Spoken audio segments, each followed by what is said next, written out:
excited to talk about CMS. I think that got worse, but I'll take it. It's okay. So just a few things about me, because there's a lot of new faces out here that I haven't met before. So first of all, thanks for having me. Like Tony said, Managing Director of Operations and Chief Compliance Officer for Agent Pipeline. I've been there since 2008. Before that, I was a licensed agent. So it's been a long time since I've sat across the kitchen table from somebody, but I did it for 3 years. So I know what you guys go through every day. And that was before we had all these compliance rules. So State Director, NABIP for West Virginia. I also sit on the Integrity Compliance Council, which is awesome because there's a bunch of nerdy attorneys that also sit on that council. A lot of them sit in DC, talk to CMS a lot, so backed up by them, which is really cool. And because we are in Utah and there's mountains everywhere, I switched out my headshot for a picture of me attempting to snowboard. So that's about the riskiest thing I will ever do in my life. And this might be as far as we get with the PowerPoint, because I am notoriously horrible about sticking to PowerPoints, and I feel like topics like this are better served when we are interactive. You guys can ask questions, I can try my best to answer them, but I wanted to start with just a few updates that have come out over the last couple of days. So we're gonna touch on ACA a little bit too. How many of you guys sell ACA? How many of you guys know that we have a new ACA final rule from CMS? A couple of you guys? So we'll start with that. It's not up here on the PowerPoint, so don't look at it. But starting June 18th, if you sell ACA, there's a new consent form that has to be signed. You guys know about that? Yep. So you gotta get consent. You got to document it for 10 years from the consumer that they give you permission to help them with their plan. A lot of state-based exchanges either already have this form or are working to roll it out. There is a CMS model form out there. You can capture it either via a recorded telephonic sort of scripted version of it. You can do it via, text or email. A lot of different options. I know we're working on a form that agents can use. A lot of other uplines are as well to make it easy for you. That goes into effect June 18th, so next week. We're not used to a whole lot of compliance in the ACA space. This is kind of the first one. There's another consent form or another form that will have to be signed for plan year 2024, which is just an attestation that the information that you're putting on the application is correct and been verified by the consumer. So pretty simple, basic stuff, nothing crazy, nothing like we see in the Medicare space. Medicare also has a final rule. How many of you guys saw Medicare Advantage? Yeah, it's been a fun couple years, hasn't it? So we actually have some guidance a little earlier this year. 2 years ago it was October 1st. Last year we were sitting here in September trying to figure out what was going on. So over the last 2 days, we've seen an update to the ECFR, Code of Federal Regulations. We've also seen some carrier guidance come out. I don't remember who it was that said it earlier, but they said everything changes daily in this industry. So the second I put stuff on this PowerPoint, it was outdated. So we're talking about a couple things. I wanted to save a lot of time for questions and conversations. So I'm gonna touch on just a high level of things that we are hearing a lot of questions about in the space on the Medicare side, and then open it up to you guys. I just have one rule, don't yell at me. I say that because it happens often. I didn't write the rules, I'm just here to help interpret them, give you some guidance. So use of the word Medicare. Who's concerned about this? Not me. Not Galen. A couple other people, right? So we have 2 states right now, California and Florida. There may be a couple of others, but California and Florida are the big ones who prohibit use of the word Medicare in agency names already.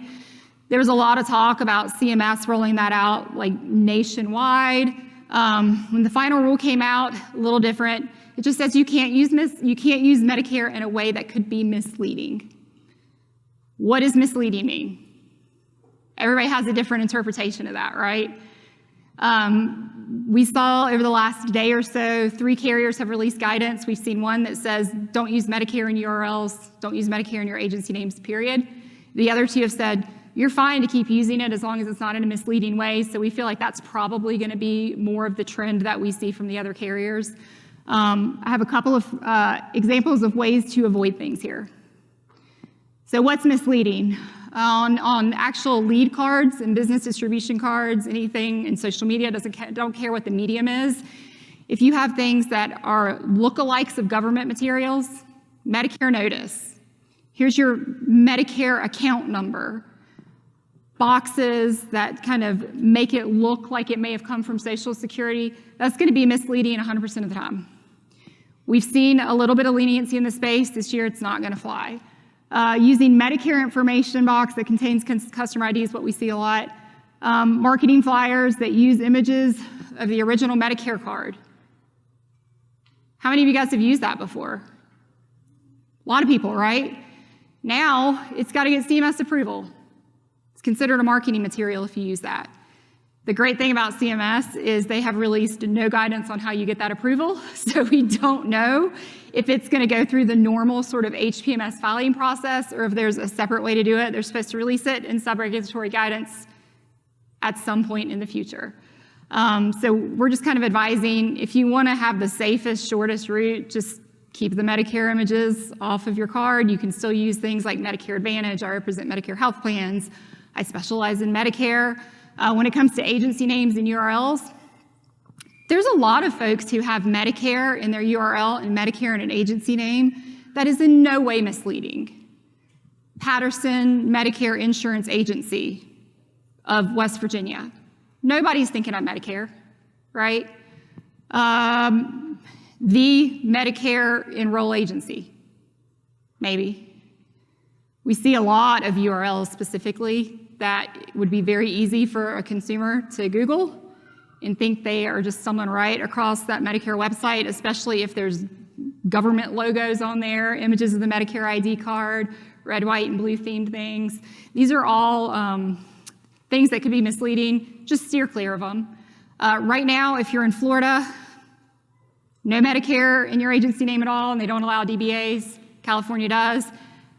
Don't know if any other states are going to come out with any sort of rules or laws. The nice thing is if they do, you generally have like 12 to 18 months of notice, so it's not something that you have to change by, July 1st. So that's kind of what we know as of right now with use of the word Medicare. 48-hour scope, already outdated. So we all know, if we go back to pre-2018, there was a rule where you had to get a scope appointment signed 48 hours before the appointment, whenever necessary. That went away. Last couple of years, it's been really nice because we could get it signed at the start of the appointment. Now we're going backwards in time. So we're back to the 48-hour rule when it comes to enrolling folks for plan year 2024. It doesn't matter what medium, in person, over the phone, video, however you sell. In the CMS guidelines as they sit today, there are 2 exceptions. With all the recent carrier guidance that's come out, they've all indicated that they have had conversations with CMS confirming there's really a 3rd exception. It's not in print yet, but it is in carrier guidance, so I feel pretty safe in saying there's a 3rd exception. So the first one are walk-ins. It says not call-ins, but remember how I just said this is outdated the second you put it up? Walk-ins. The second is end of a valid election period. So last 4 days of any valid election period, you can go ahead and get the scope, proceed with the appointment. The 3rd one is call-ins. So I don't know how we feel about that. There's a lot of mixed feelings about what that looks like. There's also some questions that I have that nobody's been able to answer me yet. So a call-in, maybe you do a direct mailer, maybe you do a social media post, your phone number's on it, somebody sees it, picks it up, calls you. Call in, just like a walk-in. What about unnamed entities who blast out BRCs, any format, medium? They get permission to contact back. They have, I don't know, let's call it an offshore third-party vendor making outbound calls to somebody, and then they do a warm transfer call into your agency. Is that an inbound call? I would say no, because it goes back to the original source. Nobody knows yet. So more to come on that piece. Hopefully the answer to that question is no. I think that's a huge win for independent agents if we can get a little bit of control around those maybe third-party third-party vendors that are making outbound calls. A lot of them are unsolicited outbound calls. And then agents sometimes think they're buying a completely compliant lead, which is a warm transfer, and it's not. So walk-ins, into valid enrollment period, call-ins are the 3 exceptions, okay? TPMO disclaimer. We have another updated version of the TPMO disclaimer. So very similar to last year, you gotta add in ships, but the crazy thing about it is this whole new rule about having to list your organizations and how many plans you represent. Who's excited about this process? Nope, nobody? So if you just had to list the number of carriers you represent, that's pretty easy, right? I'm an agent, I work with 7 carriers, 12 carriers, whatever it is. The plan piece gets tricky. We have a lot of pending questions out here, right? So the first is, you're supposed to read this TPMO disclaimer in the first 60 seconds of a call. How do you know if you sell over the phone sometimes and you're just trying to figure out where this person's either calling in from? You got to go to the CMS landscapes. You got to try to figure out, pull up spreadsheets, sort, filter, figure out how many plans are in their area in the first 60 seconds. That's probably not going to happen. So the question is there just a static number that we can provide across the board? Second question, how do we determine it? How many of you guys write in one county? How many of you write in one state? Not a lot of you, right? So how do we get to this number? What's the formula that CMS wants to see to get to this number? We don't know yet. And then the third one is, again, what about agents selling in multiple states? What are we putting on here? Are we saying we represent 3,789 plans? So a lot of unanswered questions with this one. Here's a couple of examples, though, that some of the carriers have shared with us of what that TPMO disclaimer may look like. Again, this is valid for plan year 2024, so we have a little bit of time. You don't have to go change this on your website. You don't have to go change this on everything today. We want you guys to be prepared for it, but still some maybe clarification on some of the kind of content of what's in there. And events. So a couple of things have changed with events. Starting in October, if you're selling for 1/1, you can't do Medicare educational events within 12 hours of a sales event. It's got to be either in a different location completely, and it can't be like, the next conference room over. It's got to be a whole different location. So 12 hours. You also can't get scope of appointments or set personal appointments at those types of events anymore. You can still capture BRC cards and call them later. You can still share your information. Great comment or suggestion by Joanna earlier. You don't have to just do Medicare 101 seminars. There's other types of seminars that you can do. Social Security was an example. So there's lots of ways that you can start talking to folks even before they're 65 that are considered educational events. They may just not be on a Medicare 101 educational event. But if you're doing Medicare 101 events, 12 hours, and no scope of appointments or personal appointment setting. So not a complete reversal back to the way that it was, because you used to not be able to give your contact information out unless somebody asked for it, and you used to not be able to get BRCs, so not quite as bad as it was, but definitely a little of a back step there. And marketing rules, I'm not going to share too much about this. How many of you guys file materials with CMS today? One person? We can have a conversation later about marketing rules. So there's some changes in marketing. I think for the better. It's mostly kind of geared towards these big national ads that we see that are advertising benefits that are not available on a lot of plans. Some restrictions about different things that you can do. TV and online ads that fall in the category of marketing go through a 45-day CMS review process now. So if you have any of that stuff that mentions benefits, plan specifics, premiums, things like that, you just want to plan in advance. And then benefits referenced must be available in the area where materials are being used to the best of your ability. So obviously if you're doing a radio ad and they have maybe a range outside of kind of where you service, that's okay. What you can't do though is have a national TV ad or a national kind of direct mail advertising, something that's only available in one county. Websites, anybody can stumble on your website, so that's a little bit different, not quite as restricted there. And then 12-month on permission to contact expiration. This video is sponsored by none other than Hire Heroes, you guys. Hire Heroes should be at the top of your list when considering your virtual assistant needs. Let's face it, today, hiring employees and hiring staff for your business is harder than ever and more expensive than it's ever been before. And when you're a new up-and-coming business in particular, or even if you're an established business, sometimes the squeeze of the financials of hiring somebody stateside can be incredibly challenging. What Hire Heroes brings to you is an ability to tap into their best of the best team members that you can plug into your business for very affordable prices. One thing about finding and hiring VAs completely on your own is it can get a little sketchy because you don't always know who you're getting and who's working for you. The great thing also about Hire Heroes is they've gone through and done the work for you of vetting the people that you're going to be working with, and the people that you are assigned are only the best of the best and the shining examples of excellence within the company. So you know you're getting top tier talent and you don't have to go through any of the time or headache of vetting people and trying out multiple people to get there. There's a link down in the description so you guys can learn more about Hire Heroes and getting help for your business today. Who's excited about that one? This is a win, right? So I was telling a story last night. My mom, who recently passed, she lived with us for several years. So I was her point of contact, so my phone number is on everything attached to her.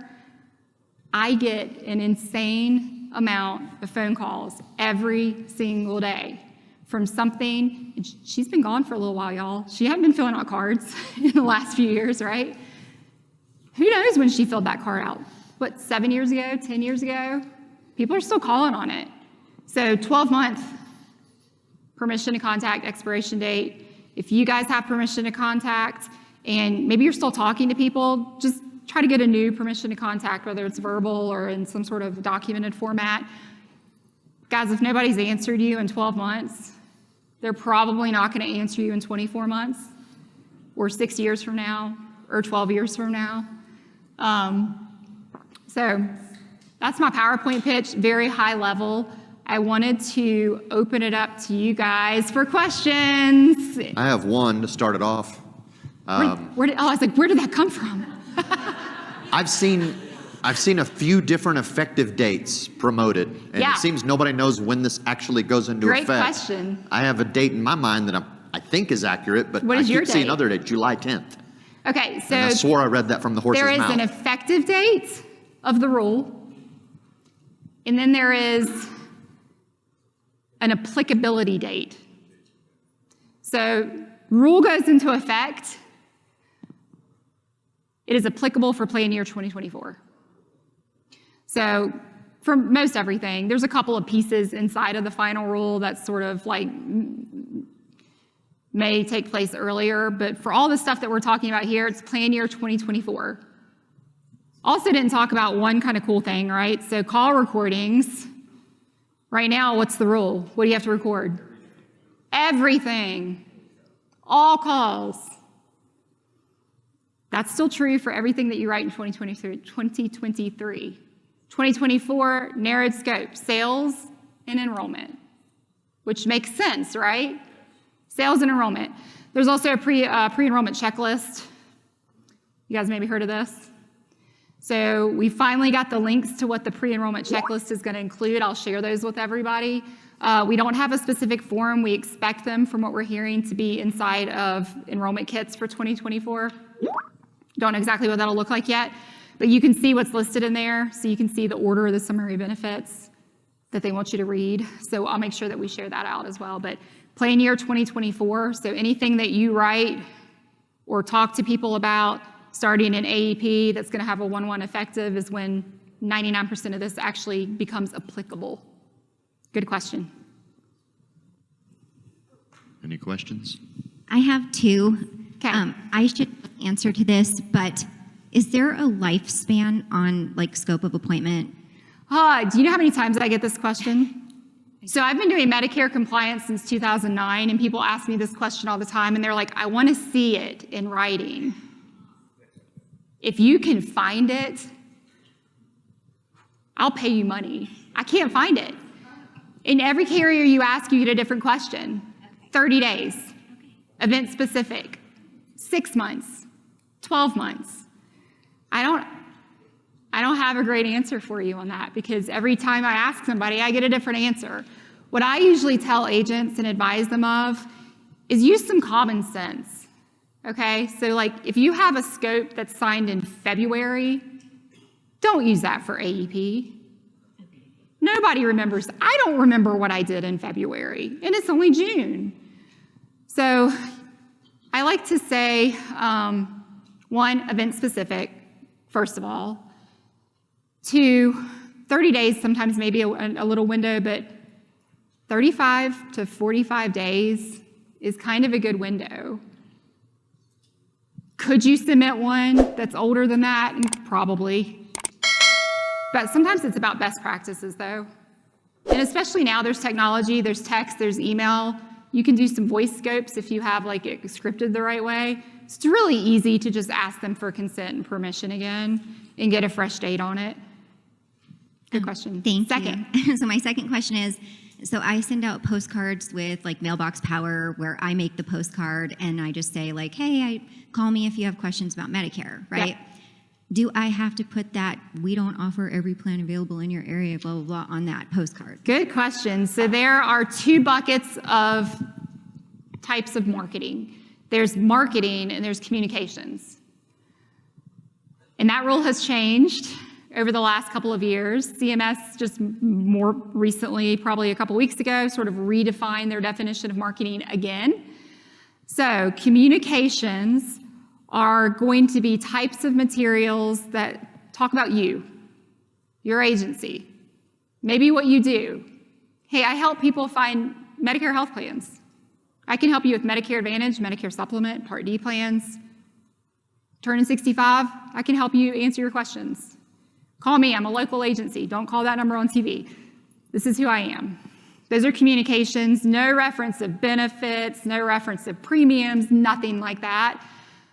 Those don't require the TPMO disclaimer unless it's a website and that material's on there. All websites have to have it. All email communications have to have it.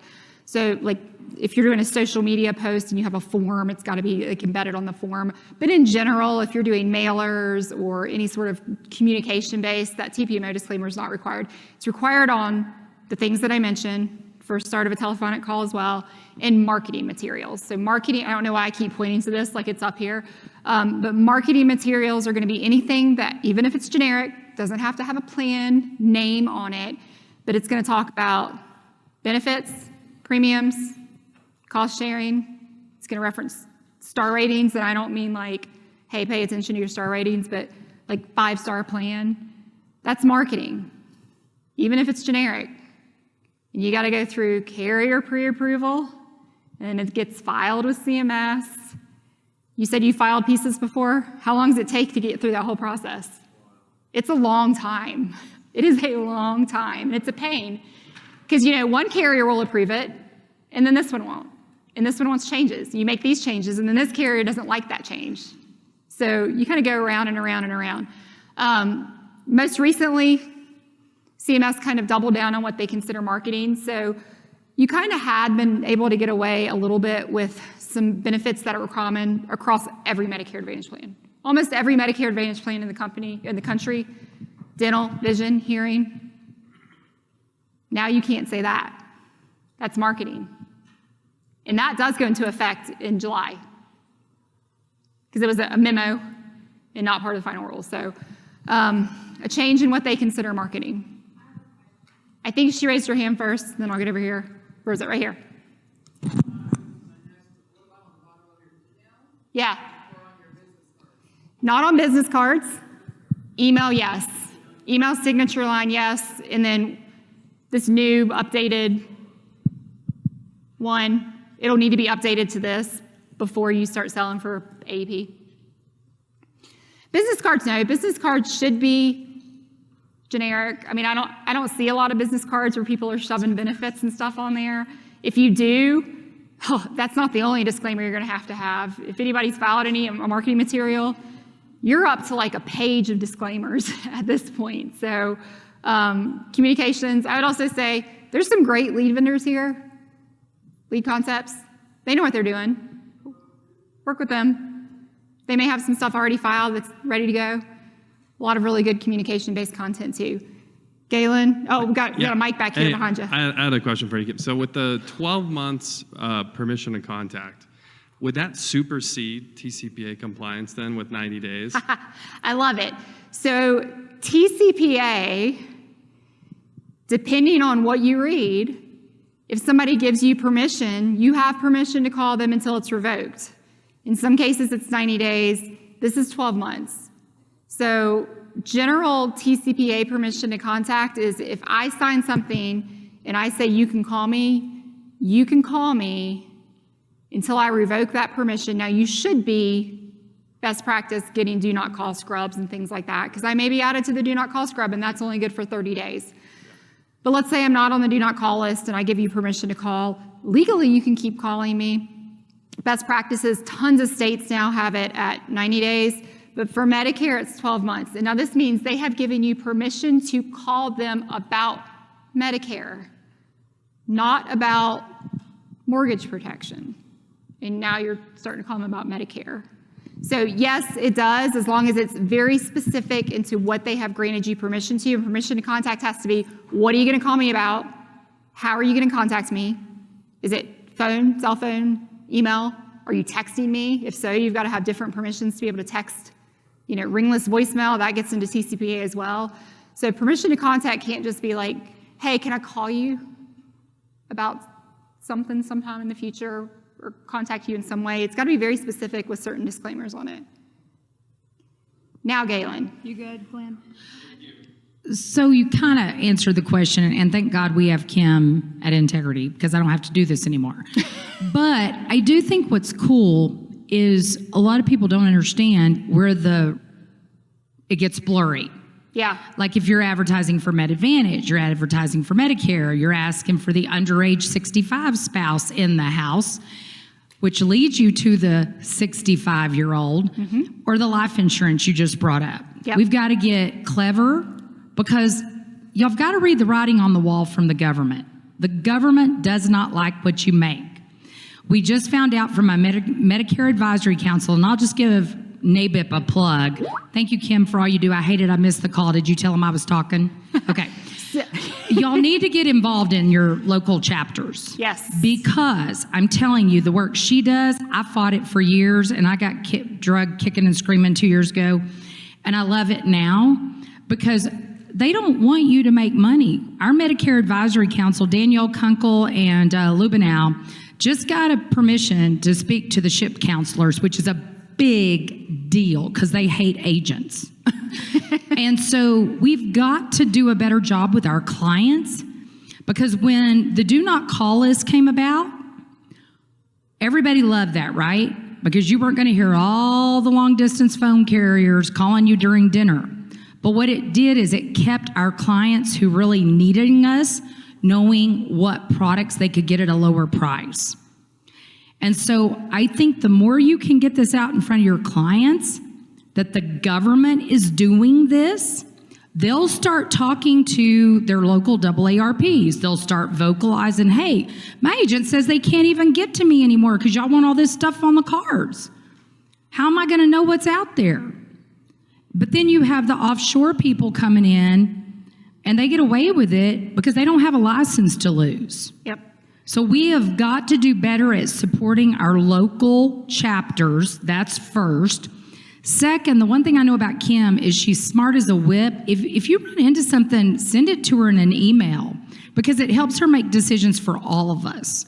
Yep. And I appreciate everything you do. Thank you. And that's a great point about a couple of things. So one,